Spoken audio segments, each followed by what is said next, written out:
എവിടെ പോയാലും മീൻപിടുത്തമില്ലാതെ എന്ത് ലോകമാണല്ലേ. ആലപ്പുഴക്കാർക്ക് പ്രത്യേകിച്ച് ലോകത്തിൻ്റെ ഏത് കോണിൽ പോയാലും ഒരു ചൂണ്ടയും ഉണ്ടെങ്കിൽ അവരെവിടെ പോയാലും മീൻ പിടിക്കുന്നുള്ളതാണ്. അങ്ങനെ തൃശ്ശൂർ ബോറടിച്ചിരുന്നപ്പോൾ താഴെയുള്ള ഒരു ഓട്ടോക്കാരൻ കൂട്ടുകാരനുമായിട്ട് നേരെ തൊട്ടടുത്തുള്ള ഒരു കായലിൻ്റെ സൈഡിലൊരു ഇടത്തോടുണ്ട്, അങ്ങോട്ട് വെച്ച് പിടിച്ചു. വെറും മൈദ മാത്രമാണ് കൊണ്ടുപോയത്. മൈദ കാണിച്ചതേ ഉള്ളൂ. നമ്മുടെ കരിപ്പെട്ടി, കരിവിടി, അങ്ങനെ കരികണ്ണി, ചെമ്പല്ലി, അങ്ങനെ ഈ കൈതക്കോല, അങ്ങനെ ഒരു ആയിരക്കണക്കിന് പേരിൽ അറിയപ്പെടുന്ന കരികണ്ണി നമ്മുടെ ഒരുപാട് കിട്ടി.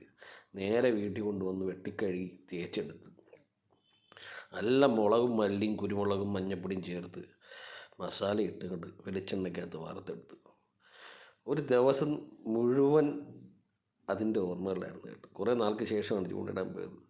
അപ്പോൾ ആലപ്പുഴ എന്ന് പറഞ്ഞാൽ ഭയങ്കരമായിട്ട് മിസ് ചെയ്തിരുന്ന സമയത്ത് തന്നെ ഇങ്ങനൊരു ആക്ടിവിറ്റി ചെയ്തപ്പോഴത്തേക്ക് ഭയങ്കര സമാധാനമായി എന്നുള്ളതാണ്.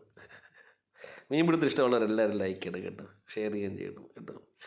അപ്പോൾ ആലപ്പുഴക്കാർക്കായിട്ടുള്ള എല്ലാവരുമായിട്ടും ആലപ്പുഴ തൃശ്ശൂർ നിവാസികൾക്കായിട്ട് എൻ്റെ ഈ ചെറിയ കരികണ്ടി വറുത്ത വീഡിയോ സമർപ്പിക്കുകയാണ്. അപ്പം ശരിയെന്നാൽ, ആഡിയോസ് അമിഗോ.